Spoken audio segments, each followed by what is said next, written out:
हमारी संस्कृति, हमारे संस्कार सदा रहे हमारे साथ। भारत की पुरातन गाथाएं और महान संतों की वाणी। सब्सक्राइब करें तिलक कथाएं।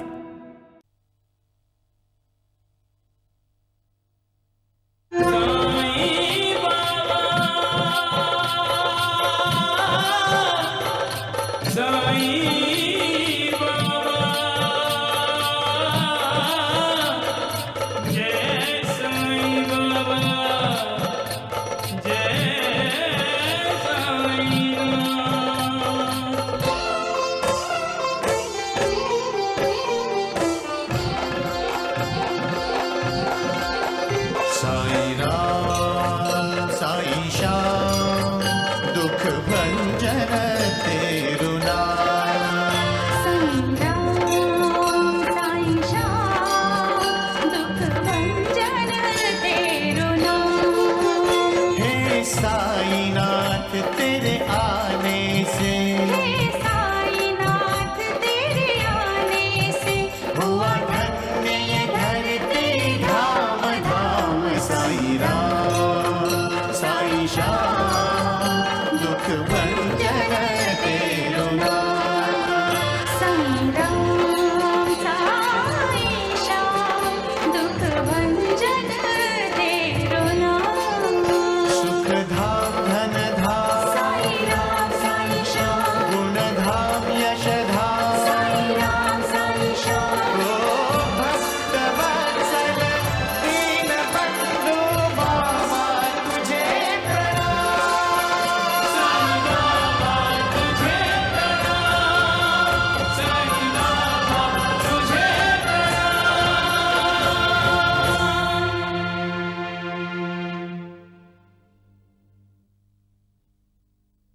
जय साई राम।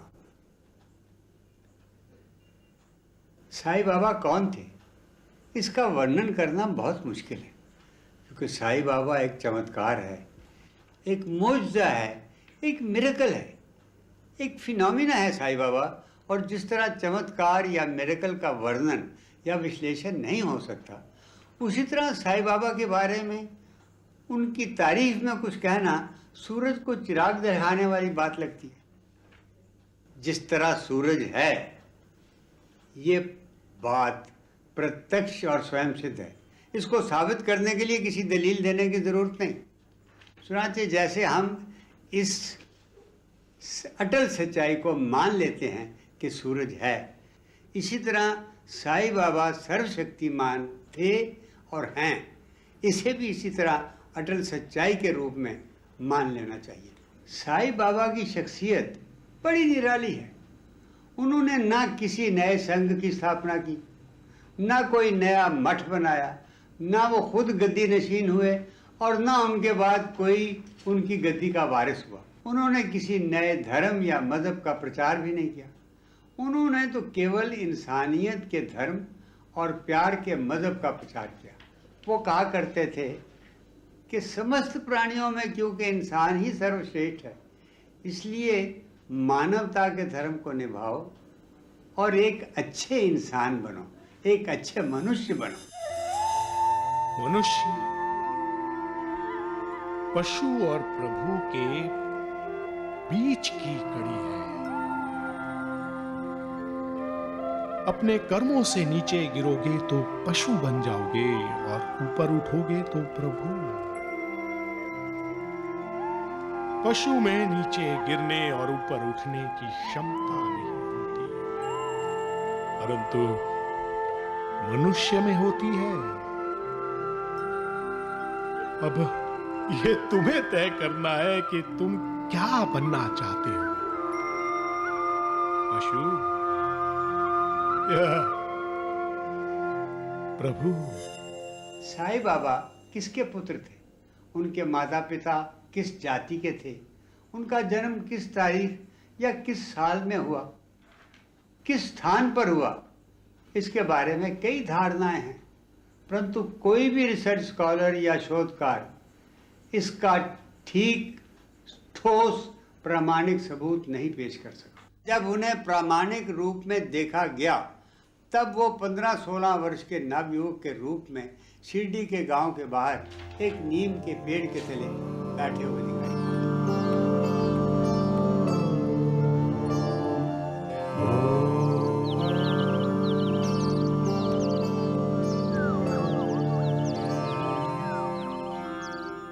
वहां से उनके जीवन का प्रामाणिक इतिहास पूरा मिलता है। और चूंकि उससे पहले के उनके जीवन का इतिहास अथॉरिटेटिव रूप में कहीं नहीं मिलता, इससे पहले क्या हुआ, कैसे हुआ, वो चूंकि प्रामाणिक नहीं है, इसलिए हम इसे दिखाने की आवश्यकता नहीं समझते। परंतु एक बात तो सिद्ध है कि इस प्रकार के अवतारी जीव जब धरती पे आते हैं तो उन्हें किसी दैवी शक्ति की इच्छा से ही भेजा जाता है और उसको उनका कार्य निश्चित होता है। जैसे गीता में भगवान श्री कृष्ण ने कहा है, परित्राणाय साधूनां विनाशाय च दुष्कृतां धर्म संस्थापनार्थाय संभवामि युगे युगे। यानी जब जब धरती पर पाप बढ़ जाते हैं तो भक्त जनों और साधु जनों का उद्धार करने और पापियों का विनाश करने के लिए, फिर से धर्म की स्थापना करने के लिए मैं हर युग में अवतार लेता हूँ। परंतु भगवान और संत में एक बड़ा फर्क है। वो ये है कि भगवान का तो इतना ही कर्तव्य है कि पापियों का नाश करना, परंतु संत अवतार नहीं, अवतारी पुरुष होते हैं। वो ऐसी आत्मा होते हैं जो पापियों का नाश नहीं करते, उन पर करुणा करते हैं। उनमें करुणा का गुण प्रधान होता है। ऐसी दिव्य आत्माओं की तुलना वृक्षों से की जाती है जो पत्थर मारने वाले को भी उत्तर में फल फेंकते हैं। वो एक नदी की तरह होते हैं जो पापी की प्यास को अपने जल से बुझाती है। ऐसे ही थे साईं बाबा। साईं बाबा के जीवन पर इतिहासकारों, शोधकारों ने और उनके भक्तों ने अनगिनत और बेशुमार किताबें लिखी, लेकिन इस सारे इतिहास में 2 किताबें प्रमुख हैं जिन पर आंख बंद करके भरोसा कर सकते हैं। पहली साईं सच्चरित्र, जिसे श्री गोविंदराव दाभोलकर ने लिखा है, जिन्हें बाबा प्यार से हेमाड़ पंत के नाम से बुलाया करते थे। उन्होंने स्वयं बाबा से आज्ञा लेकर ही इस किताब को लिखा, और बाबा ने जब आज्ञा दी तो आज्ञा देते हुए बाबा ने उनसे कहा था, अच्छा, मेरी जीवनी लिखोगे?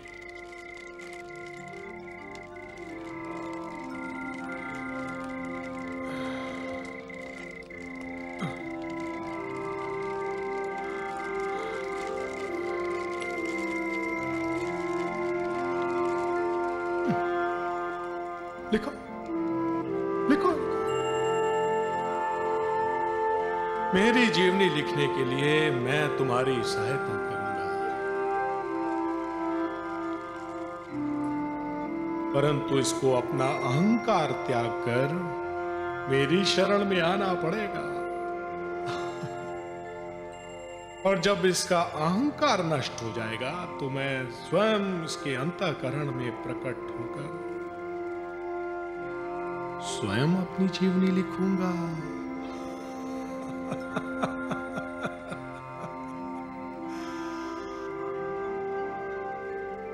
अल्लाह मालिक। और दूसरी प्रामाणिक किताब है शिरडी डायरी, जिसे अमरावती के मशहूर एडवोकेट श्री गणेश श्री कृष्ण खापर्डे ने लिखा है। वो पहली बार बाबा से 5 दिसंबर 1910 में मिले। उन्होंने अपनी डायरी में हर रोज़ के वाक़यात का उसी प्रकार हूबहू वर्णन किया है जिस तरह उन्होंने अपनी आंखों से देखा और कानों से सुना। श्री खापर्डे ने 7 दिसंबर 1910 की अपनी डायरी में लिखा है कि आज द्वारका माई में बैठे हुए बाबा ने अचानक मुझे एक रहस्य की बात बताई। खापर्डे, पता है, मैं यहां हजारों साल पहले था। मैं यहां 8-10 हजार साल पहले रहता था। कभी कभी अकेले में वो हेमाड़ पंत और खापर्डे को अपने दिल का दर्द भी बताते थे। देखो ना, हर कोई मुझसे धन या दौलत यह बीबी बच्चे मांगता है, पर जो असली खजाना है जो मैं देना चाहता हूं वो मुझसे कोई नहीं मांगता। बस थोड़ी देर और इंतजार करूंगा, फिर चुपचाप यहां से चला जाऊंगा। हेमाड पंत और खापड़े दोनों ने लिखा है कि सन 1910-11 के आसपास साईं बाबा की शोहरत दूर दूर तक इतनी फैल गई थी कि सारे देश के कोने कोने से हर रोज सैकड़ों भक्तजन शिरडी पहुंचने लगे। इन्हीं दिनों उनके भक्तों ने उनकी आरती करना भी शुरू कर दिया था। रात को जब वो द्वारका माई में सोने के लिए जाते हुए बाजार से गुजरते थे तो भक्तजन उनकी आरती करते हुए साथ साथ द्वारका माई के अंदर तक उनको पहुंचा कर आते थे। शिरडी में रहकर भी तेरा कण कण में वास है।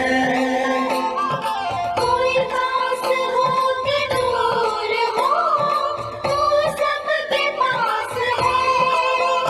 हर प्राणी पर तेरी ममता है, तुझ में रब जैसी क्षमता है। तू अपने ऊपर ले लेता, तू अपने ऊपर ले लेता, जीवों पर आए दुख तमाम साईं राम। साईं श्याम दुख भंजन तेरो नाम।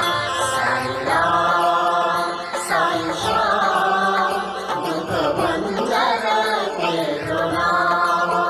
सुख धाम धन धाम साईं राम साईं श्याम, गुण धाम यश धाम साईं राम साईं श्याम। भक्त वत्सल दीन बंधु बाबा तुझे प्रणाम।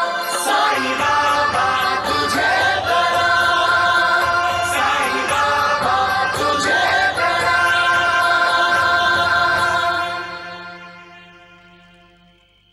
अल्लाह मालिक,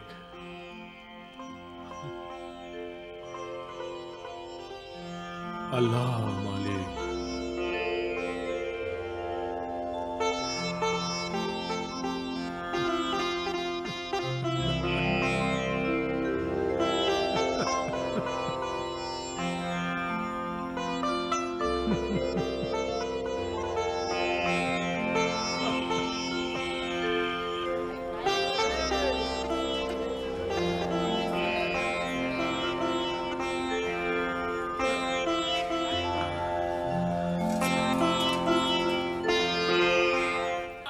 सब कुछ था, बड़े ठाट बाट थे, परंतु साईं बाबा ने आखिर तक अपना फकीरी का अंदाज नहीं छोड़ा। हर सुबह वो 5 घरों से भिक्षा मांगने के बाद भिक्षा पात्र लेकर बाजार में भिक्षा मांगने के लिए खड़े हो जाते थे।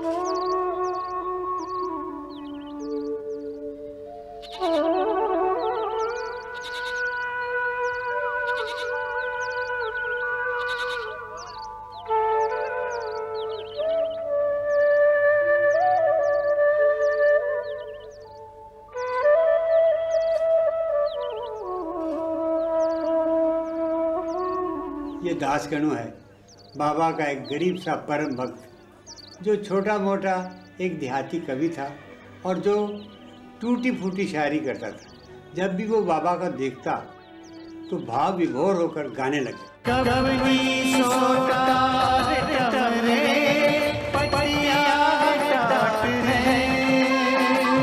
होश शाहों की शायरा, अदब में ठाट है। तू रहता मस्त फरीद में, दिया चारों दिशा तीर में। आए सारी दुनिया के, कमाए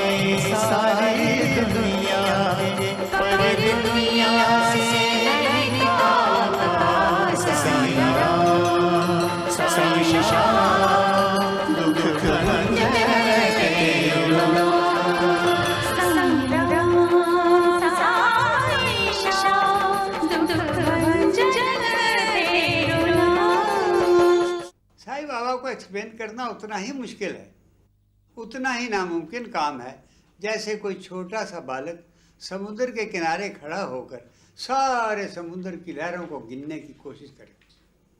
इसलिए हमने ऐसा करने का दुस्साहस भी नहीं किया। अपनी लीलाओं में से साईं बाबा ने जितनी कथा हमारी झोली में डाल दी है, हमने केवल आपको उतनी ही कथा सुनाई है, वरना साईं कथा अनंत है, साईं नाम अनमोल, जन्म सफल हो जाएगा, साईं साईं बोल। हमारी सच्चिदानंद सतगुरु श्री साईनाथ के चरणों में यही प्रार्थना है कि वो हमारे समस्त दर्शकों पर अपनी करुणा की बारिश करें, आप सबके दुख दूर करें, आपको मनोवांछित फल प्रदान करें। और सब दर्शकों की उदारता से हम ये आशा रखते हैं कि वो जब जब साईनाथ का स्मरण करें तो हमारे लिए भी उनसे प्रार्थना करें। जय साईनाथ, जय साईं बाबा। ओम।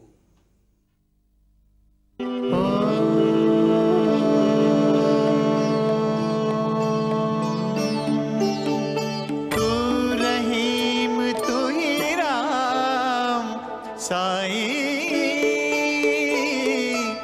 साचो तेरो नाम।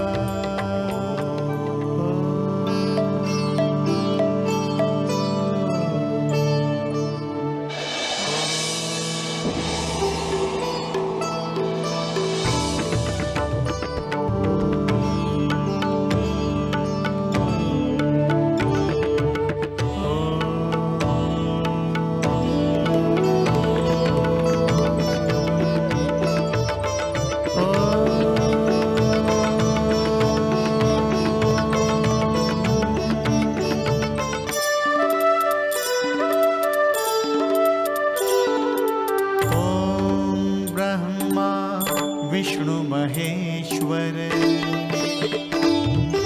स्रष्टा पालक अरु प्रलयेश्वर, ओम अनंत अगम अगोचर, तू रहीम तू ही राम, साईं साचो तेरो नाम।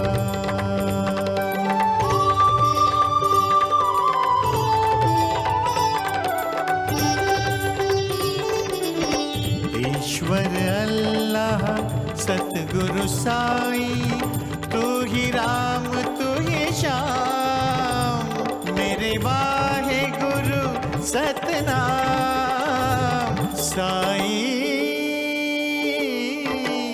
साचो तेरो नाम।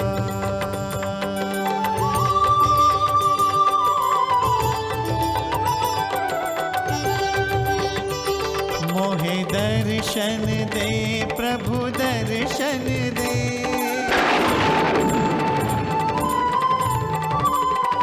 साईं राम साईं श्याम, हे अलख निरंजन दर्शन दे।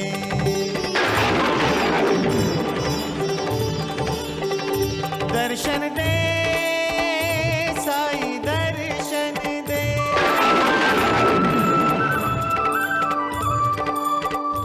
साईं साचो तेरो नाम।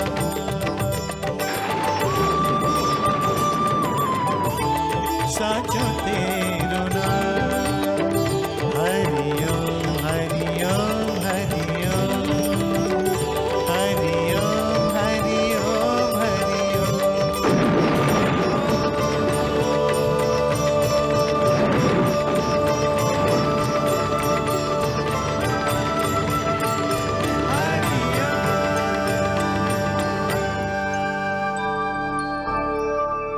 हम तुम्हारी भक्ति से प्रसन्न हुए, हम तुम्हारी भक्ति से प्रसन्न हुए वत्स। मांगो, क्या चाहिए?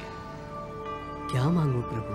अपने लिए जो भी चाहिए वर मांग लो, हम तुम्हें तत्काल प्रदान कर देंगे। प्रभु, मुझे तो आपकी भक्ति के सिवा और कुछ नहीं चाहिए, तो क्या मांगूं? केवल दर्शनों की लालसा है जो मुझे यहाँ खींच लाती है। ये उत्तर तो तुम हमेशा ही देते हो कि मुझे दर्शनों के सिवा और कुछ नहीं चाहिए। फिर आज तुम्हारी पुकार में एक ऐसी आतुरता थी जो पहले कभी अनुभव नहीं हुई। आज जब तुमने दर्शनों के लिए पुकार की तो एक भक्त की आवाज में जो परमानंद के स्वर गूंजते हैं, वो स्वर उस आवाज में नहीं थे, बल्कि एक व्यथित हृदय, एक दुखी आत्मा की पीड़ा के स्वर सुनाई दिए। इसलिए हमने सोचा कि शायद हमारे भक्त को कोई जरूरत आ पड़ी है, इसीलिए हमने तुमसे वर मांगने का आग्रह किया। आपने ठीक सुना कि मेरी आवाज में एक वेदना, एक पीड़ा के स्वर थे। ये भी सत्य है कि मैं आपसे कुछ मांगने के लिए आया हूँ, परंतु अपने लिए नहीं। फिर किसके लिए मांगने आए हो? पृथ्वी लोक के वासियों की, मृत्यु लोक के जीवों की। क्यों? पृथ्वी लोक के वासियों की क्या समस्या है? आप तो स्वयं जानते हैं, फिर भी पूछते हैं, तो सुनिए। मृत्यु लोक के वासी बहुत दुखी हैं। वहां के वासी पाप, अधर्म और क्रूरता के एक महासागर की भयंकर लहरों में गोते खा रहे हैं। सारे मृत्यु लोक में त्राही त्राही मची है प्रभु। तो तुम मृत्यु लोक देखकर आए हो?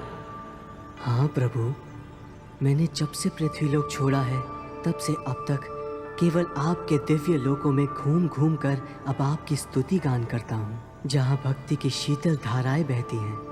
उन दिव्य लोकों में धर्म का सूर्य एक बड़ी सुखद ज्योति प्रदान करता है, जहाँ सिद्ध संत और साधुगण यज्ञ, हवन और पुण्य कार्यों में लगे रहते हैं।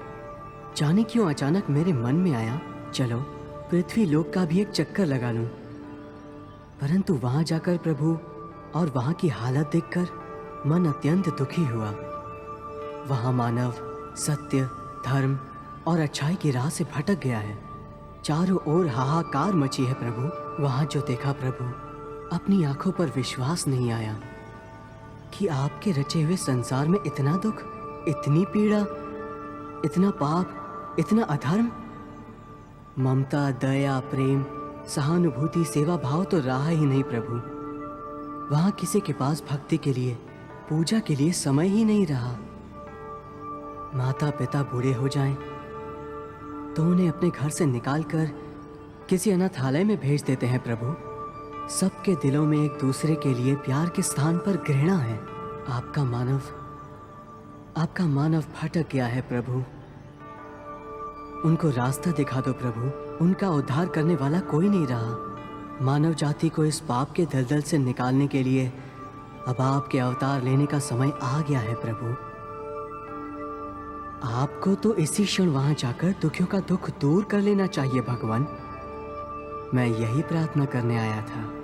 परंतु जो प्राणी अपने ही दुष्कर्मों और पापों के कारण दुखी हो रहे हैं, उनकी मैं क्या सहायता कर सकता हूं?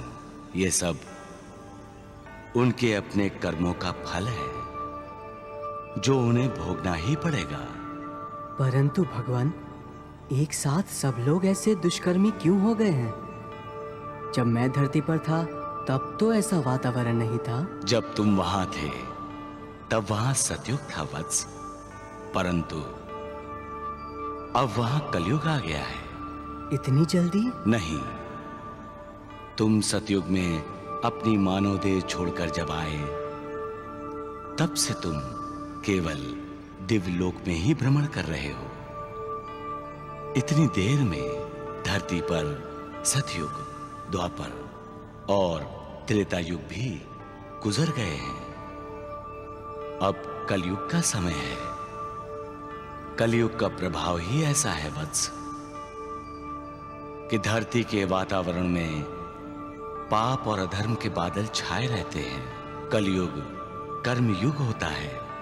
जो जैसे कर्म करेगा वैसा ही फल पाएगा। किंतु प्रभु, उनके कर्म इसलिए अच्छे नहीं हैं क्योंकि उन पर कलयुग का प्रभाव है।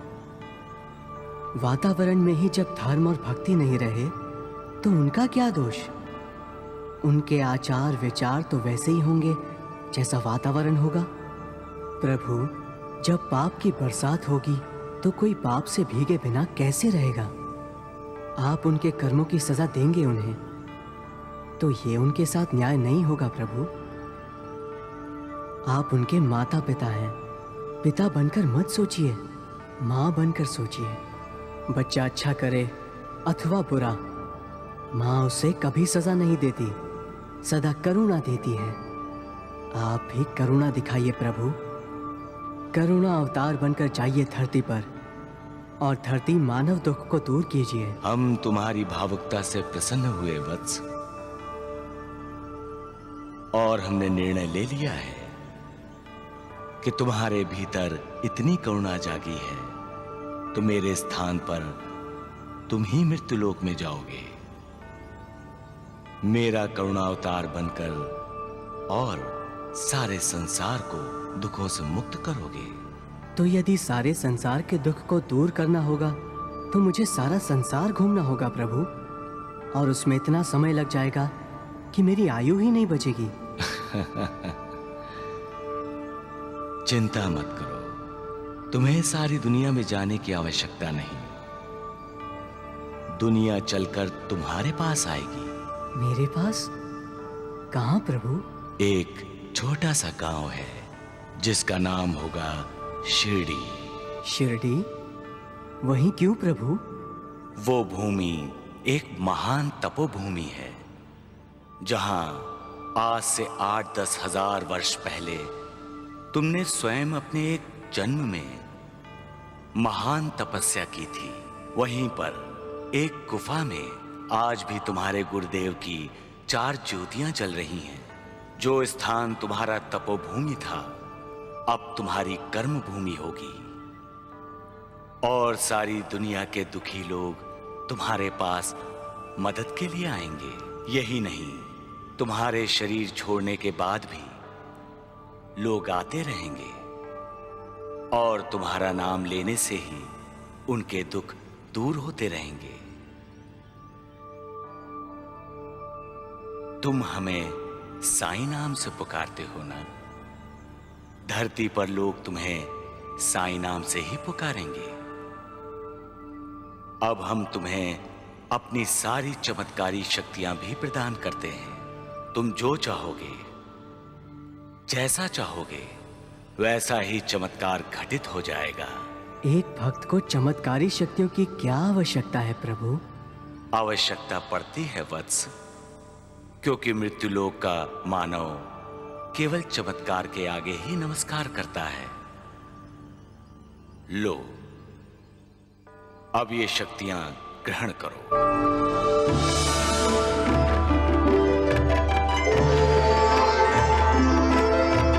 परम शक्ति से जैसे ही जाने की आज्ञा पाई,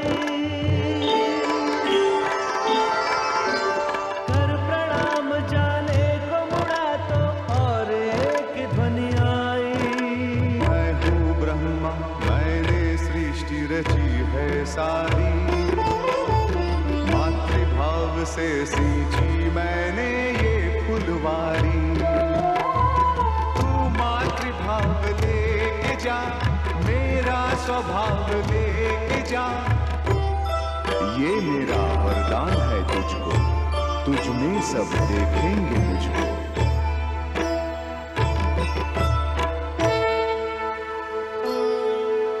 ये मेरा वरदान है तुझको, तुझ में सब देखेंगे मुझको।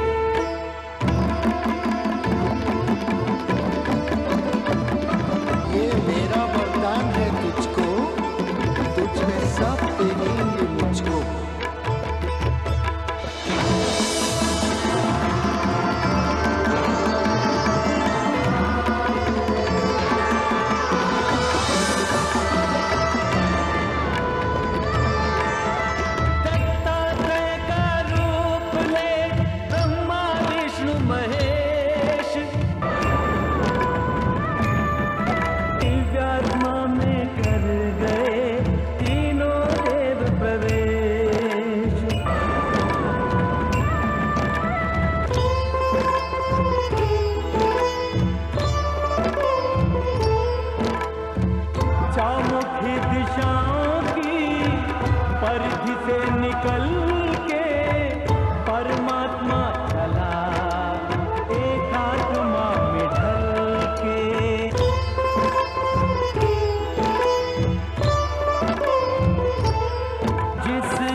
तेरा रे शत शत अभिनंदन। अभिनंदन अभिनंदन अभिनंदन अभिनंदन। शुभ हो मंगलमय हो तेरा भूमि पर गमन। हो मंगलमय हो तेरा भूमि पर गमन। मृत्यु लोक तेरा रे शत शत अभिनंदन।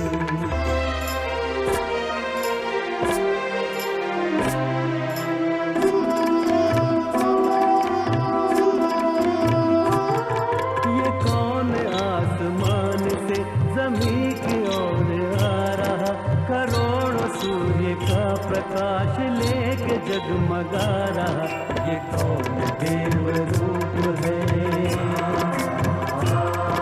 ये कौन पुण्यवान है, ये कैसा तेज पुंज है, ये कौन शक्तिमान है। ईना इंद्रो श्रीधर्षवा, शंखनाद घंटनाद और स्वस्ति वाचन। मंदिरों के ऊंचे शिखर करते अभिवादन।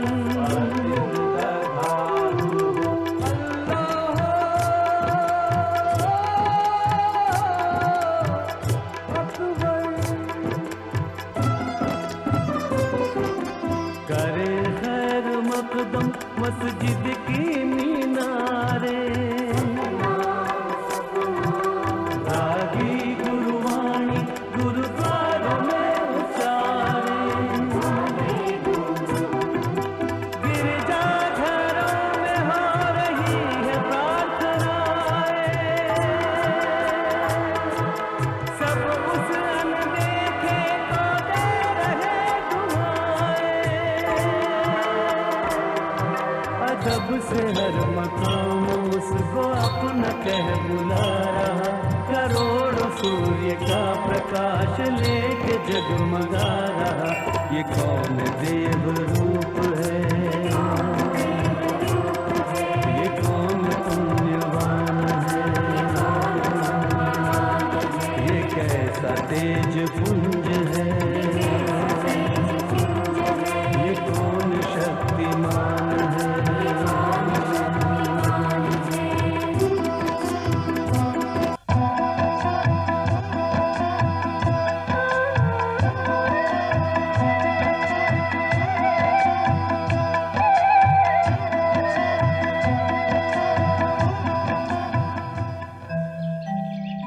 धरती पर आने के बाद किस माता के गर्भ में इस दिव्य आत्मा को मानव शरीर का चोला पहनाया गया, फिर उस मानव शरीर ने किस स्थान पर जन्म लिया और वो कौन सा साल था, किस मां की गोद में वो पले बढ़े, किस मां की उंगली पकड़कर उन्होंने चलना सीखा, किस गुरु ने उन्हें वेद शास्त्रों का ज्ञान दिया, या किस पीर ने उन्हें कुरान पाक की आयतें पढ़ाईं।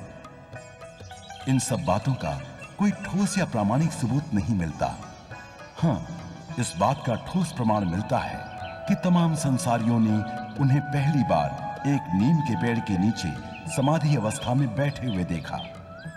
वो एक 15-16 साल के तरुण योगी के रूप में दिखाई दिए थे, जिनकी मोहिनी कुछ ऐसी थी कि जंगल के पशु पक्षी सब उनकी तरफ आकर्षित हो रहे थे।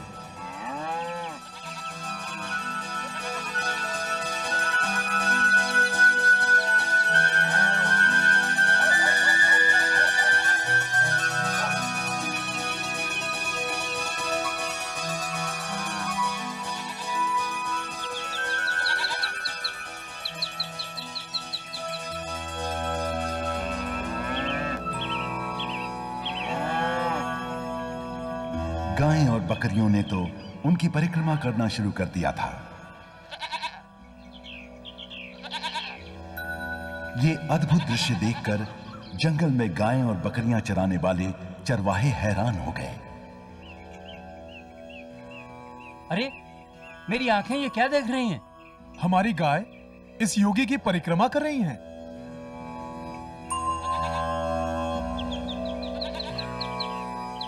और मेरी बकरियां तो चरण स्पर्श कर रही हैं।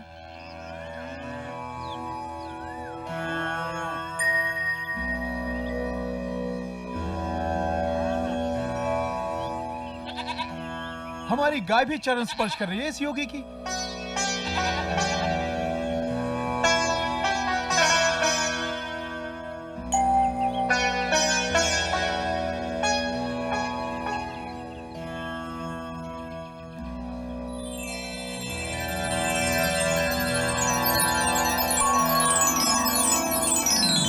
अरे देखो, पेड़ों से झड़कर फूल जोगी के चरणों में गिर रहे हैं।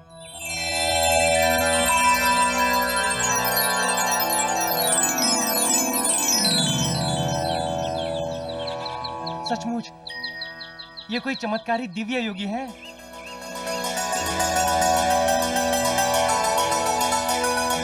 मुझे तो ये कोई महाअवतार लगते हैं। चलो गांव में जाके इस दिव्य घटना के बारे में सबको बताते हैं। हाँ हाँ, चलो चलो चलो।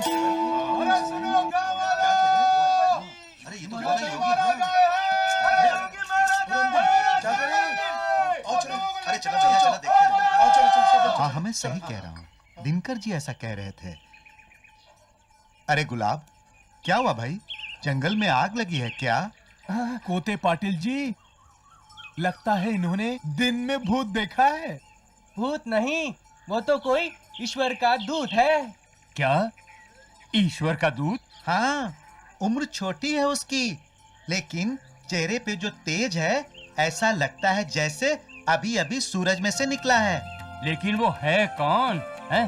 किसनवा, कौन है रे वो? हमें क्या पता। कल रात तो उस नीम के पेड़ के नीचे कोई नहीं था। हमने भी पहले कभी नहीं देखा उसे। ए रामदिन, कुछ सुना तूने? क्या? उस योगी के बारे में? अरे सारे गांव में उस योगी की तो चर्चा हो रही है जो हमारी शिरडी में प्रकट हुए हैं। हाँ, ये खबर तो पूरे गांव में जंगल की आग की तरह फैल गई है। और मैंने तो सुना है कि उस महान योगी ने प्रकट होते ही चमत्कार दिखाना भी शुरू कर दिया है। क्या कहा? उस योगी ने चमत्कार दिखाना शुरू कर दिया है? हाँ शालिग्राम जी, अपने गांव के चरवाहे हैं ना, वो बता रहे थे कि सारे पशु पक्षी उनकी परिक्रमा कर उन्हें प्रणाम कर रहे थे। ये तो सचमुच चमत्कार हुआ। इतना ही नहीं, पेड़ों से फूल झड़-झड़ कर उनके चरणों में गिर रहे थे, जैसे फूल उनके चरण स्पर्श कर रहे हो।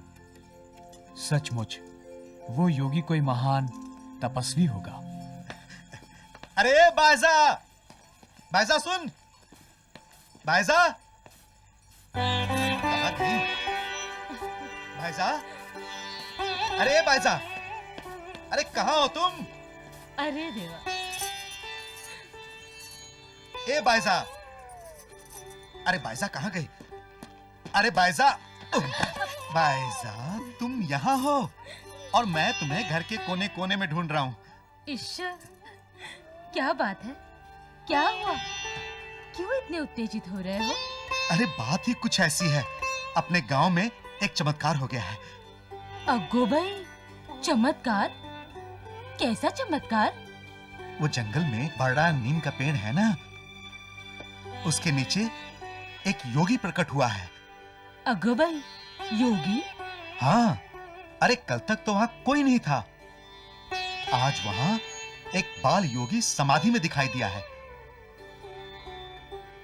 अच्छा? हाँ। अरे सुनती हो बाईजा बाई, ये क्या कह रहे हैं? क्या हुआ नूर? अरे देखो, ये तुम्हारे भाईजान बता रहे हैं कि हमारे गांव में करिश्मा हुआ है, करिश्मा। क्या हो गया? अरे इन्हीं से पूछो। बताओ ना उस्मान भाई, क्या हुआ? बाईजा बहन, सुना है उस पेड़ के नीचे अचानक एक खुदाई नूर का इजहार हुआ है, जिसकी रोशनी से सारा जंगल जगमगा उठा है। किसकी रोशनी? कोई अल्लाह का भेजा हुआ फरिश्ता होगा। ऐसा नूर तो कोई खुदा ही रूह में ही हो सकता है। कहते हैं उसका प्रकाश फैलते ही चारों तरफ से पशु पक्षी गाय बकरी सब उसकी ओर भाग भाग कर जा रहे हैं और उसके सामने माथा टेक कर परिक्रमा कर रहे हैं। ये कोई साधारण योगी नहीं है, ये कोई अवतारी जीव है। अरे पेड़ से फूल भी झड़ झड़ कर उसके चरणों में गिर रहे हैं। अच्छा, ये कैसा चमत्कार है? कल तक तो उस पेड़ के नीचे कोई नहीं था। अरे बातें ही करती रहोगी बाईजाबाई, या उनके दीदार करने को भी चलोगी? अल्लाह का भेजा हुआ कोई पीर फकीर होगा, इससे पहले कि वो कहीं गायब ना हो जाए। चलो। हाँ हाँ। अम्मी मैं भी चलूंगी आपके साथ। हाँ हाँ चलो, ऐसे लोगों के दीदार से बड़ा सवाब भी मिलता है और दुआ भी लगती है। चलो चलिए बाईजाबाई।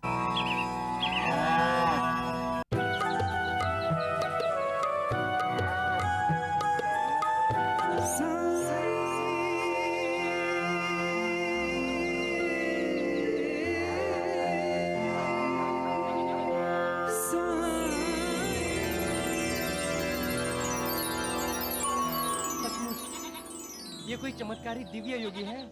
मुझे तो ये कोई महाअवतार लगते हैं। चलो गांव में जाके इस दिव्य घटना के बारे में सबको बताते हैं। अरे गुलाब, क्या हुआ भाई? जंगल में आग लगी है क्या? होते पाटिल जी, लगता है इन्होंने दिन में भूत देखा है। भूत नहीं, वो तो कोई ईश्वर का दूत है। कल रात तो उस नीम के पेड़ के नीचे कोई नहीं था। हमने भी पहले कभी नहीं देखा उसे। वो उस जंगल में बड़ा नीम का पेड़ है ना, उसके नीचे एक योगी प्रकट हुआ है। अगबई, योगी? हाँ, अरे कल तक तो वहाँ कोई नहीं था, आज वहाँ एक बाल योगी समाधि में दिखाई दिया। ये कैसा चमत्कार है? कल तक तो उस पेड़ के नीचे कोई नहीं था। अरे बातें ही करती रहोगी बाईजाबाई, या उनके दीदार करने को भी चलोगी? अल्लाह का भेजा हुआ कोई पीर फकीर होगा, इससे पहले कि वो कहीं गायब न हो जाए। चलो। कब से प्रार्थना कर रहा हूँ प्रभु, समय बीतता जा रहा है और समय के साथ साथ ये नश्वर शरीर भी उस परम सत्य की ओर बढ़ रहा है जिसे मृत्यु कहते हैं। मेरा ये जीवन असफल हो जाएगा प्रभु, अगर मुझे कोई मार्गदर्शक नहीं मिला। मुझे गुरु के दर्शन करवा दो प्रभु।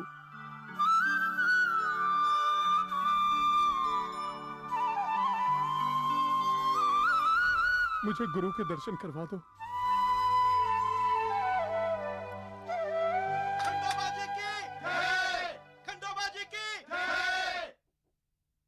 क्या हुआ पंडित जी? खंडोबा का उत्सव शुरू होने में तो अभी देर है। उत्सव तो जंगल में शुरू हो चुका है महालसापति जी। जंगल में शुरू हो गया है? जी हाँ, आइए हमारे साथ। चलिए।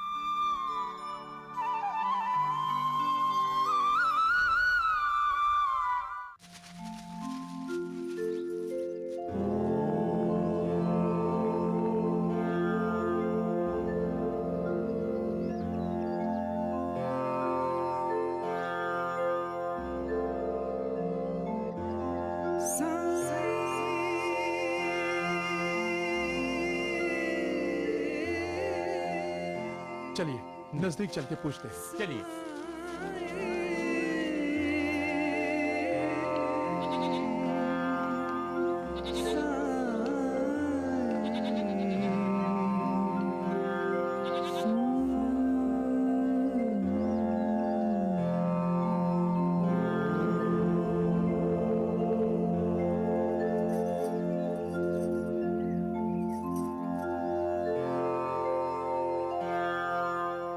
मुझे तो सर ज्ञानेश्वर का बाल रूप दिखाई दे रहे हैं।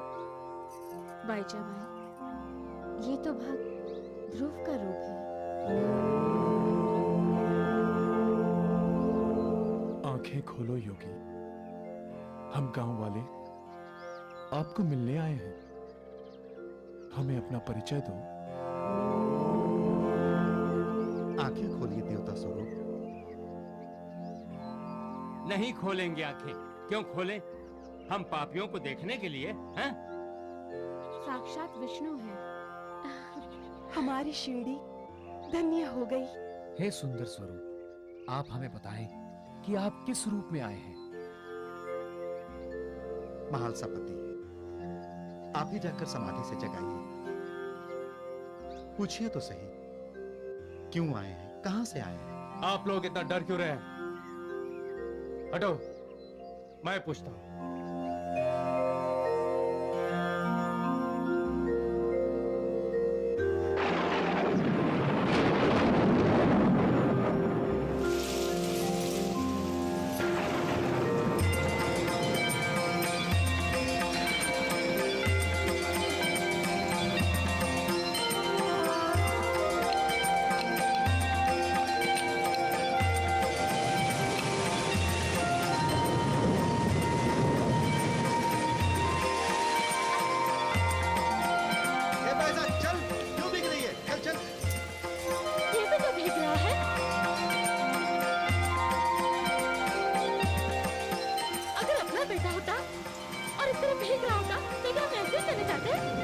लेकिन ये हमारा बेटा नहीं है।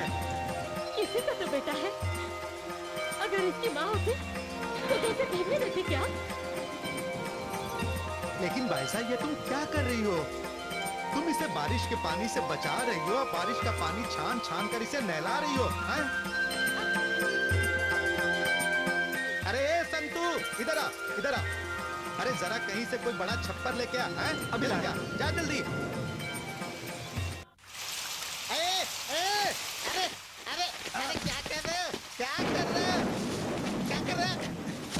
छपरा उतार कर ले जा रहा हूँ वहाँ। वहाँ कहाँ? वहाँ उस योगी के लिए। बिल्कुल नहीं, वैद्य जी की गाय भीग जाएगी। वहाँ वो योगी भीग रहा है। वैद्य जी, जल्दी आइए, देखिए ये छत लेकर जा रहा है। वैद्य। अरे राम राम, कौन हमारी घर की छत को ले जा रहा है? किधर है? अरे अरे तो यही है। अरे वैद्य जी, इस छत की बात नहीं, वो गाय के सिर वाली छत है। अरे कौन है? अरे रुक रुक वहीं पे। अरे रुक, अरे रुक रुक कहता हूँ मैं। छाता खोल, मैं कहता हूँ छोड़ उसे, छोड़। ऐसी टांगे तोड़ूंगा कि बड़ा से बड़ा वैद्य भी जोड़ नहीं पाएगा। ये वैद्य जी भी नहीं जोड़ पाएंगे। छाता पकड़। वैद्य जी, सरपंच जी ने कहा है। क्या क्या कहा सरपंच ने? है बोल, क्या कहा कि लोगों के घर को तोड़ दे? हैं? बोल। अरे पकड़ो पकड़ो उसको। अरे मूर्खो, मुझे नहीं, उसको पकड़ो। चलो पकड़ो, आज फिर पकड़ उसको। अरे संतू आ, जल्दी आ, जल्दी आ। आजा आजा आजा। उस तरफ, उस तरफ। हाँ। राम राम राम। क्यों पाटिल, अपने घर से छप्पर नहीं मंगवा सकते थे? हैं? मेरे ही गाय की सिर की छप्पर तोड़नी थी। और ये कौन है? ये योगी है, समाधि में लीन है, इसलिए बेचारी बेज़बान गाय को भीगने दो। वो भी जीव है बाईजाबाई, है? और यहाँ ऐसे ढोंगी योगी तो आते ही रहते हैं। अरे वैद्य जी, ये कहीं से आए नहीं, प्रकट हुए हैं। प्रकट हुए हैं? सुनो वीरू देवू, प्रकट हुए हैं। जय हो जय हो जय हो। बना दे इसको भी भगवान।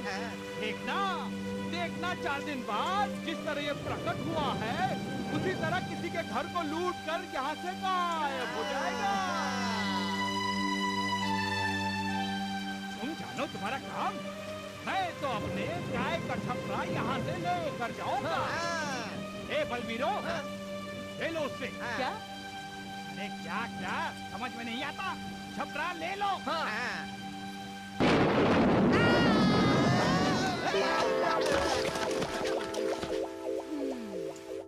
हाँ सुशीला बहन, ऐसे योगियों पर शक करना पाप है।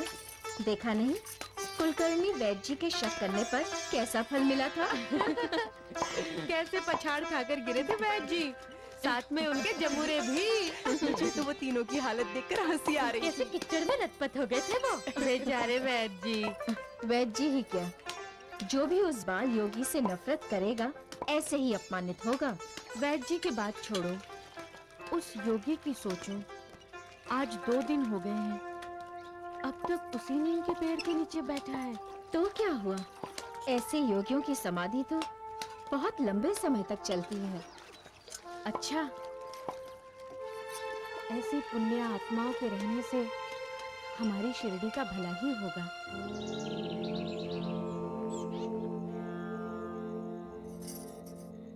अजी सुनते हो, उस बाल योगी अरे भाग्यवान, आज 4 दिनों से उसी बाल योगी की चर्चा तो सुन रहा हूँ।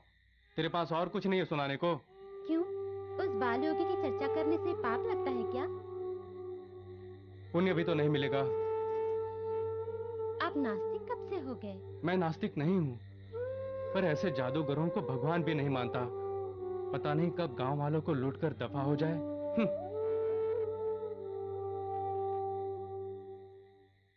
वो कहीं नहीं गए हैं मालसापति जी, वहीं नीम के पेड़ के नीचे समाधि में बैठे हैं।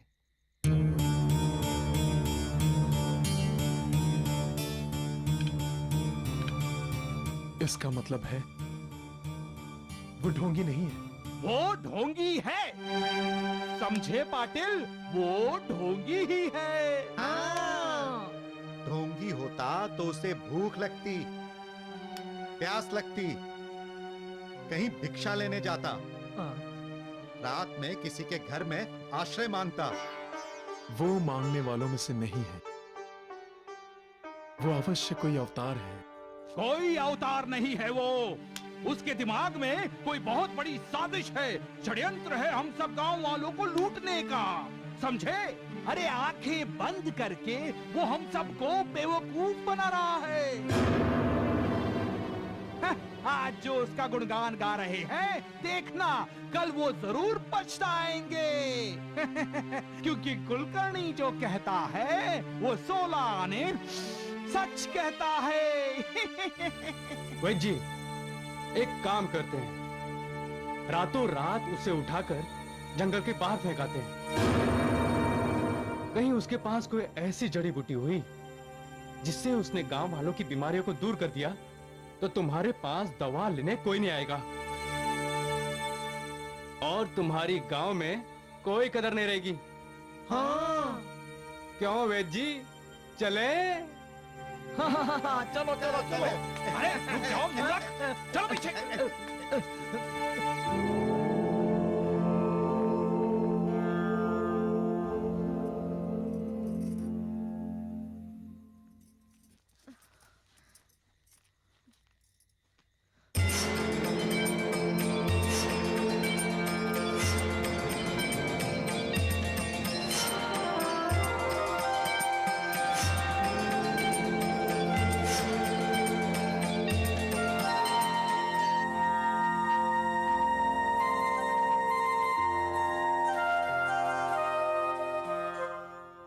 नींद नहीं आ रही है ना?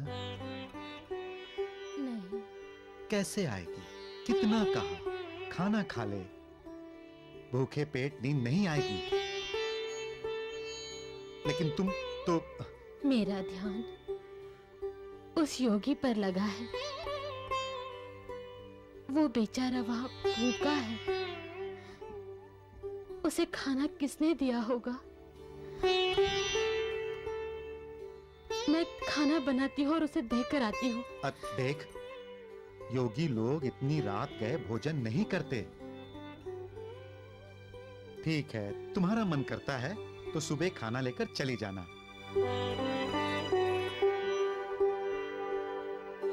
अभी आंख बंद करके सोने की कोशिश कर, सो जा।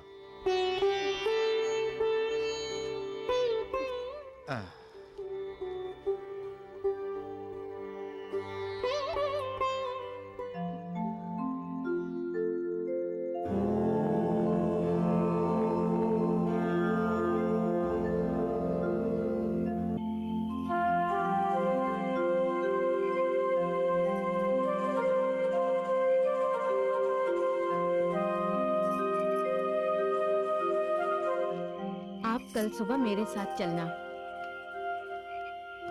कहाँ? जहाँ योगी ध्यान लगाए बैठे हैं। कोई बहुत बड़े तपस्वी हैं? उम्र से तो नहीं लगता, लेकिन सुना है तपस्वी जब सिद्ध बन जाते हैं तो उनकी उम्र का पता ही नहीं चलता। वो कभी बूढ़े होते ही नहीं।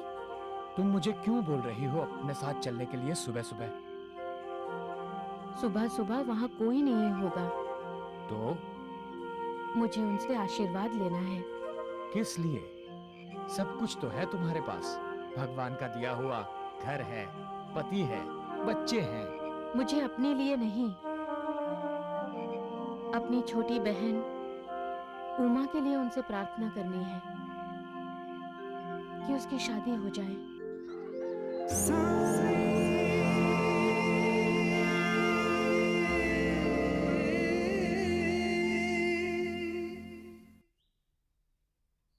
अरे बाईजा, आज इतनी सुबह सुबह चूल्हा और चक्की की तैयारी कर रही है? अरे कल रात नींद नहीं आई क्या? नहीं नूर, सुबह होने का इंतजार कर रही थी। उस बाल योगी को खाना खिलाना है ना। अरे बाईजा, एक बात बताओ, ऐसे अल्लाह वाले फकीरों की दुआ बहुत जल्द लगती है। अरे तू जाकर उस योगी से अपने लिए औलाद क्यों नहीं मांग लेती?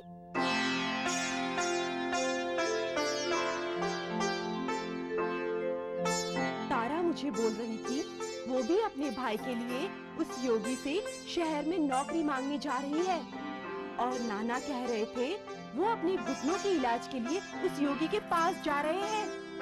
नूर, कितनी स्वार्थी है ये दुनिया। सबको अपने लिए कुछ न कुछ चाहिए। उस योगी में अपने लिए नौकरी, अपनी बहन की शादी, अपनी बीमारी का इलाज ढूंढ रहे हैं, लेकिन उसे कोई नहीं देख रहा। उसके बारे में ये नहीं सोच रहा है कि उसने कुछ खाया है या नहीं, कैसे जी रहा है वो इतने दिनों से। कब से खुले आकाश के नीचे बैठा है वो। गर्मी, सर्दी और बरसात सब कुछ सह रहा है। किसी से कुछ नहीं कहता, किसी से कुछ नहीं मांगता। इतना सब कुछ सहने की उम्र नहीं है उसकी। अभी तो बच्चा है वो।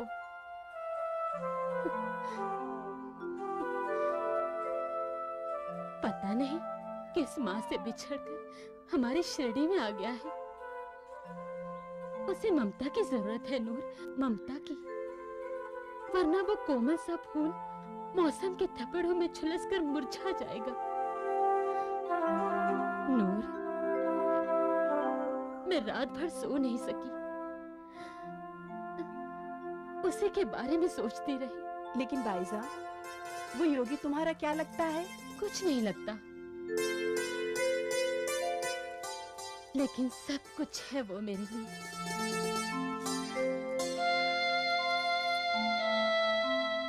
न जाने क्यों मेरे मन में उसके लिए ममता जाग उठी है, जैसे कि मैं उसकी माँ हूँ। और फिर ममता अपने पर जात पात ऊंच नीच के भेदभाव नहीं मानती। मैं उसे अपना बेटा मानने लगी। वो मेरा बेटा है, मेरा बेटा। मैं उसकी माँ हूँ, माँ।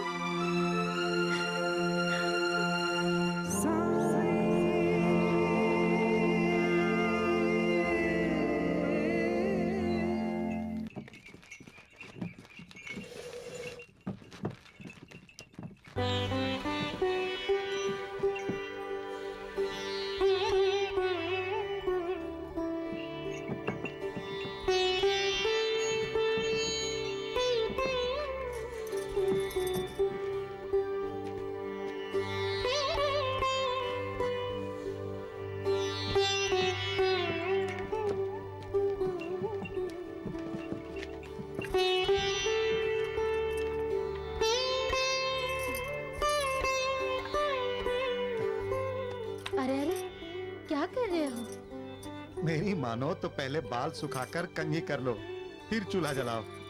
जल तो रहा है चूल्हा। मैं समझता हूँ तुम्हें जल्दी ये खाना बनाकर ले जाने की, लेकिन उस योगी की भूख खाना नहीं है। वो जिस ध्यान में है उसी से उसका पेट भरा हुआ है। मैं वो सब नहीं जानती। शरीर की गाड़ी चलानी है तो उसे भोजन रूपी ईंधन चाहिए। साग साग कौन से लेकर आए हो? देखो देखो बहुत सारी लाया हूँ, देखो। पहले मैं साग ही बना लेती हूँ। हाँ हाँ, देखो बैंगन भी है।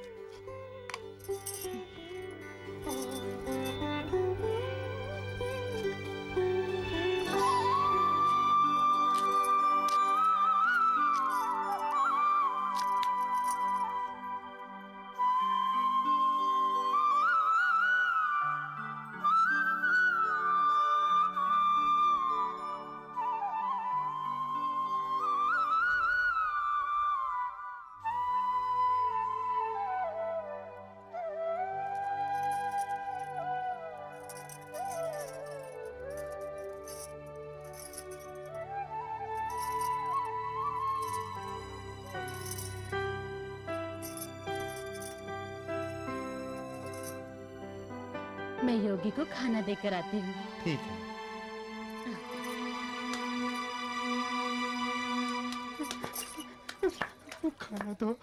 खाना दो बाबा, भूख लगी है, भूख लगी है, खाना दो। प्यास लगी है, कोई तो खाना दो, खाना दो। अरे जाना जा, अरे जा जा जा। भूख लगी है, खाना दो, खाना दो बाबा। भाई फिर मैंने उससे क्या डाला? भूख लगी है बाबा, कुछ खाना दो, खाना दो बाबा। अरे बोला ना जा, बोलता ना। ए माधव, केशव, भार्गव, जल्दी आओ, देखो। अरे कोढ़ी हमारे गांव में घुसा है, भगाओ इसको, वरना ये हम सबको कोढ़ी बना देगा। भगाओ भगाओ जल्दी।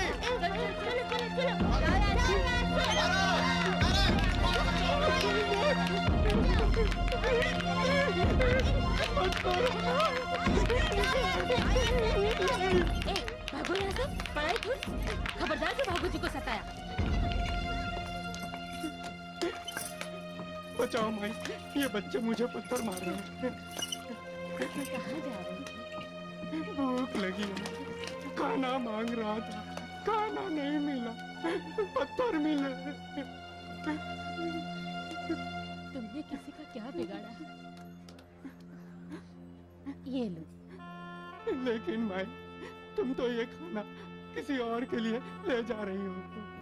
कोई बात नहीं, मैं फिर से जाकर खाना बना लूंगी। लो।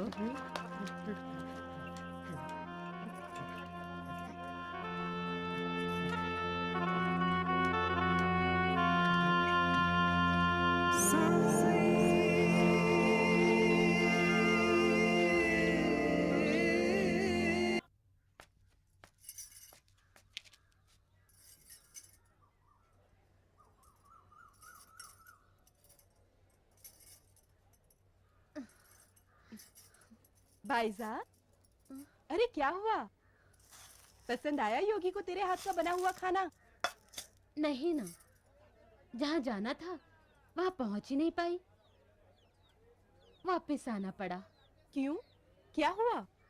क्या बताए, रास्ते में भागू जी मिल गया, बोला भूख लगी है, खाना उसे दे दिया। अब मैं योगी के लिए फिर से खाना बनाती हूँ। अरे कोई जरूरत नहीं बनाने की, मेरे यहाँ खाना बना हुआ है। अरे नहीं नहीं नहीं, कितनी देर लगती है 4 रोटियों का आटा गूंदने में? पर बाईजा, नबीला ने परात भर आटा गूंद के रखा है। चल आजा, हम मिलकर बना लेते हैं। अरे चल आजा, आजा आजा। अम्मी, अम्मी, उस योगी के लिए मैं रोटियां बना दूं? अरे नबीला, तू रोटियां छोड़, खाली आटे के पेड़े बना दे। अरे बाईजा भाई, आओ आओ। अरे नूर बहन, मैं जल्दी जल्दी रोटियां बना देती हूँ, तू जल्दी जल्दी सेक ले, योगी वहाँ भूखा होगा। हाँ, ये लो।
अरे देवा, पता नहीं कब से भूखे हो।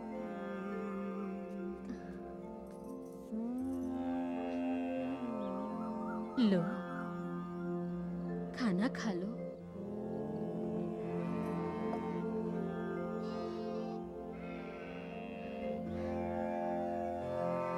आंखें खोलो योगी।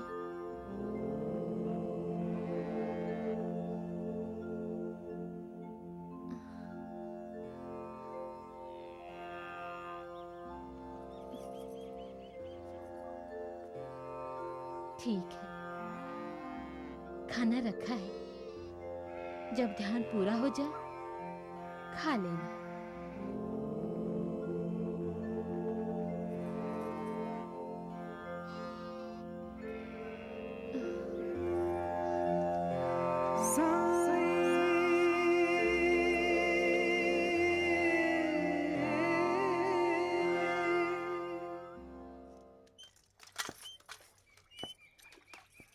बाईजाबाई, उस योगी ने खाना खाया क्या? मैं तो खाना छोड़ आई थी, खा लिया होगा। नहीं खाया,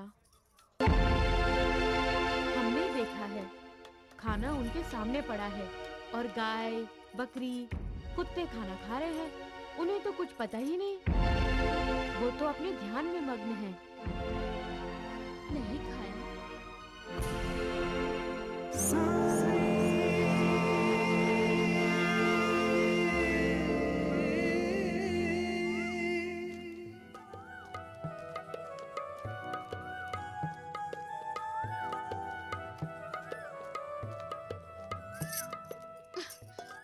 आज मैं खाना छोड़कर जाने वाली नहीं हूँ।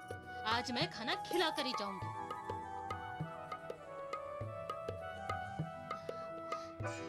हमारी शिरडी की धरती बहुत हरी भरी है। यहाँ आया हुआ कोई खाली पेट सोए या खाली पेट जाए तो अच्छा नहीं। और तू तो जैसे मेरा कोई अपना है। अपने बेटे का मोह हो गया है तेरे साथ। यूं समझ ले तेरी माँ अपने हाथों से खाना बनाकर लाई है।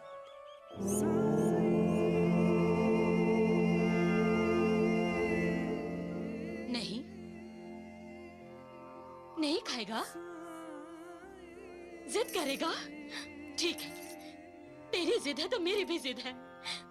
जब तक तू खाना नहीं खाएगा तब तक मैं भी नहीं खाऊंगी।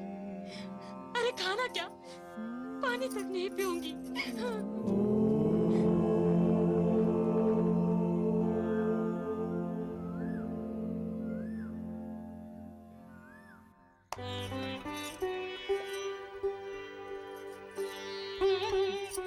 बस बस बस, मेरे लिए और मत बनाना, मेरे लिए इतना काफी है।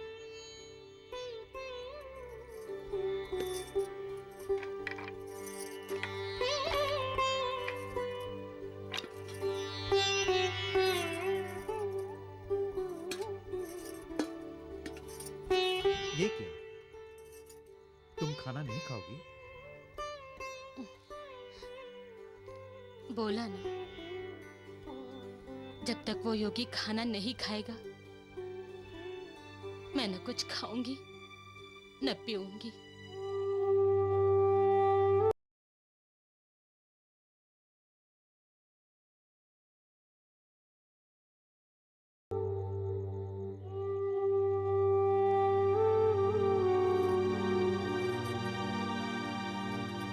न खाऊंगी न पीऊंगी, क्यों? अरे मैं पूछता हूँ, क्या लगता है वो बाईजाबाई का? उसके लिए बाईजाबाई ने अन्न जल क्यों छोड़ दिया? वैजी, रिश्ता क्या? कल तक तो जान पहचान तक नहीं थी उससे। ऐसे मूर्ख लोग ही हैं जो ढोंगी को भगवान बना देते हैं। क्यों मालसापति जी, मैंने ठीक कहा ना? वैद्य जी, मूर्खता तुम्हारे लिए हो सकती है, हमारे लिए हो सकती है, लेकिन बाईजाबाई के लिए तो वो उसकी आत्मा का संदेश होगा। किसी ने मजबूर किया क्या उसे? कोई शर्त रखी क्या किसी ने? नहीं, तो फिर किस अधिकार से उसने उस योगी को धमकी दी? ये इस जन्म का नहीं, पिछले जन्म का कोई रिश्ता है।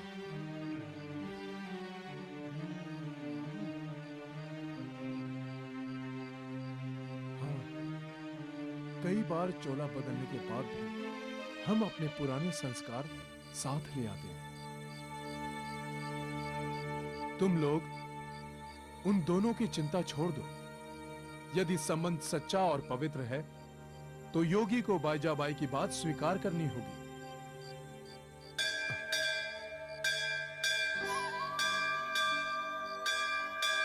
देखा, खंडोबा की भी यही मर्जी है।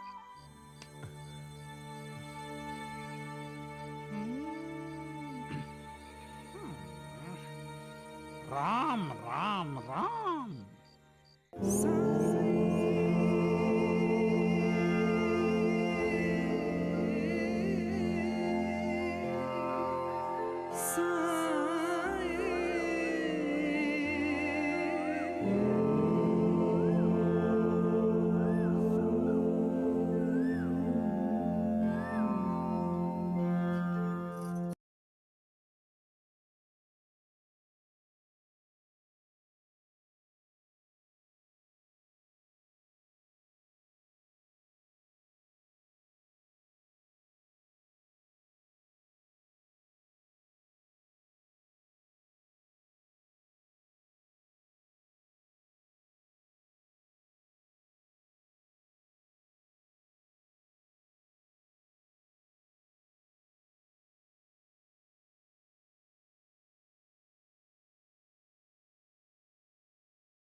प्रणाम वैद्य जी।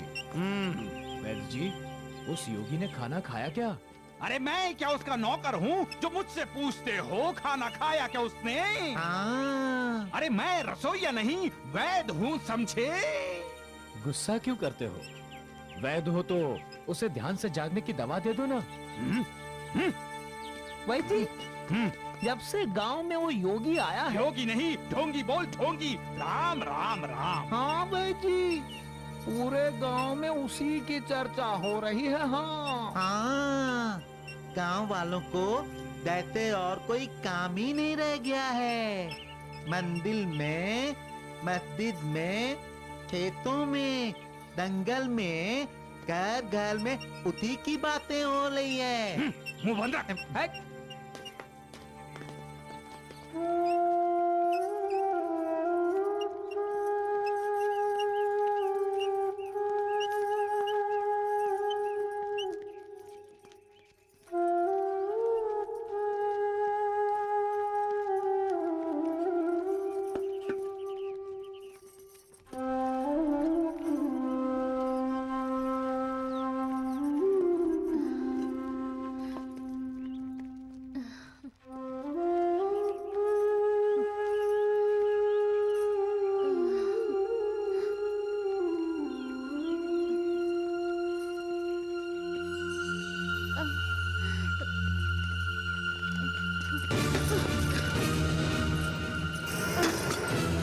अरे क्या हुआ? बाईजाबाई, अरे क्या हुआ बाईजाबाई को?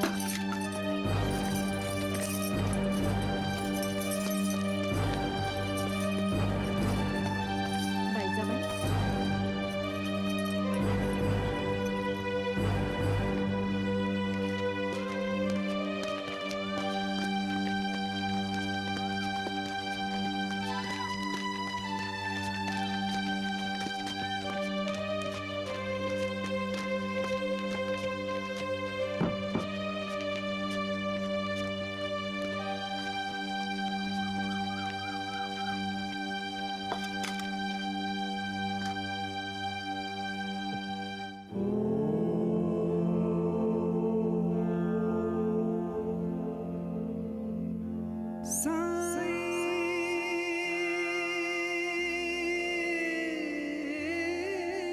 योगीराज,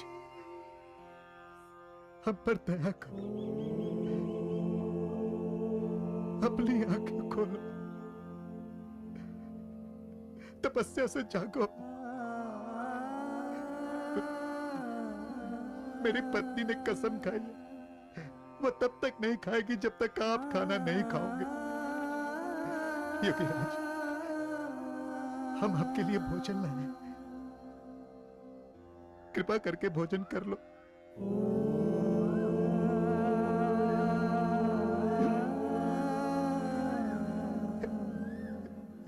योगीराज, हमारी विनती सुन लो। पैसा भाई ने 3 दिन से न पानी पिया है, न खाना खाया। मेरा इसके सिवा कोई नहीं है, कोई नहीं है मेरा इसके सिवा। उसकी हालत आपके सामने देखो।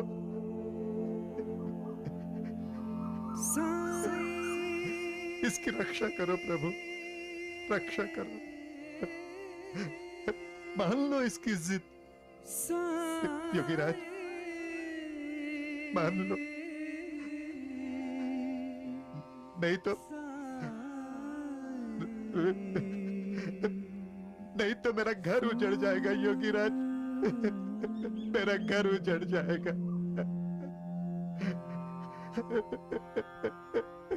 योगीराज, मेरा घर उजड़ जाएगा। राम राम राम, देखो देखो, वो ढोंगी लड़का कितना पत्थर दिल है, हैं? अरे सरपंच रो रहा है, फिर भी वो आंखें नहीं खोल रहा है। हाँ। योगीराज, मेरी विनती सुनिए योगीराज।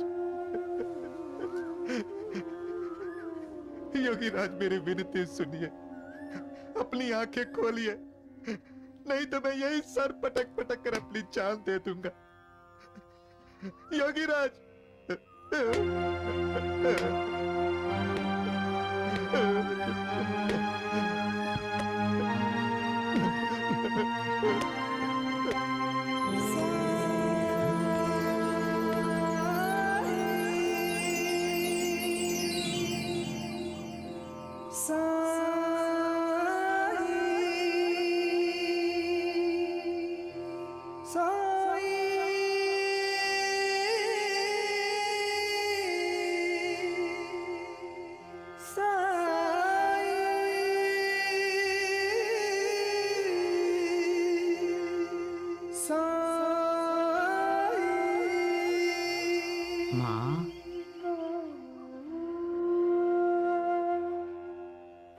उठो माँ, मुझे खाना नहीं खिलाओगी? मुझे भूख लगी है माँ।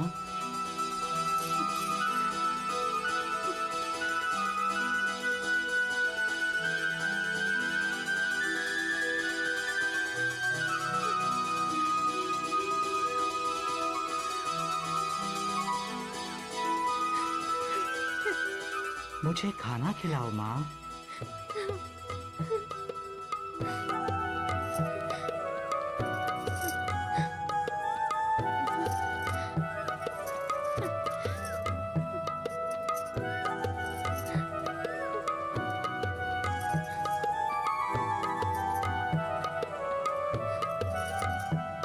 क्यों वैद्य जी, आप तो कह रहे थे कि बाईजा बाई अब कभी नहीं उठेगी।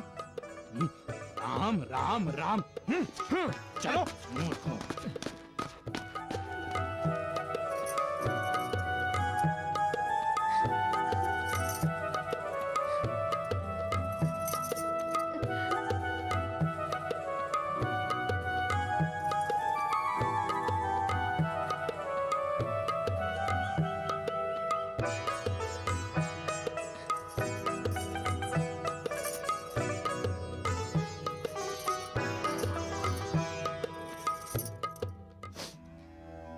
खाना नहीं खाया?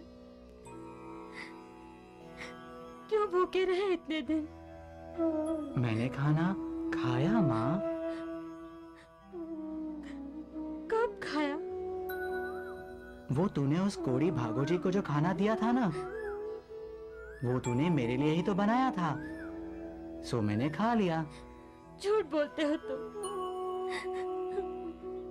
मैंने तो सुना है तुम्हारा खाना गाय, कुत्ते और पक्षी खा जाते थे। तो उनकी भी तो माँ है, तो उन्होंने खाया तो मैंने खा लिया। मैं भी तो तेरा बेटा हूं। लेकिन माँ, तूने खाना क्यों नहीं खाया? चलो, मैं अपने हाथों से खिला देता हूं।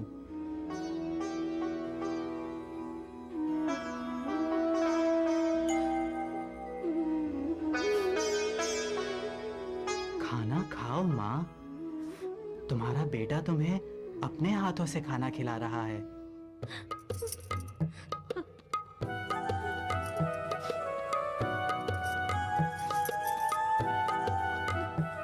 लक्ष्मी की माँ, इसे कैसे पता कि बाईजा ने खाना इसके लिए बनाया था और उस कोड़ी भागो जी को दे दिया?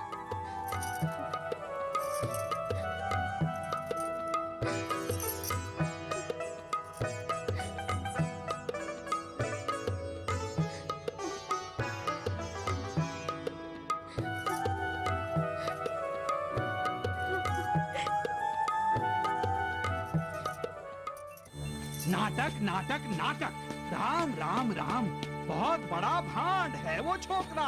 अरे अभी दिन ही कितने हुए हैं उसे यहाँ के, और रिश्ते बनाने शुरू कर दिए। आज उसने बाईजा बाई को माँ कहा है, कल किसी को बाप बना देगा। बेबी, आप बतना, वो आप ही को बाप बनाने वाला है। पहुंच के रख दूंगा।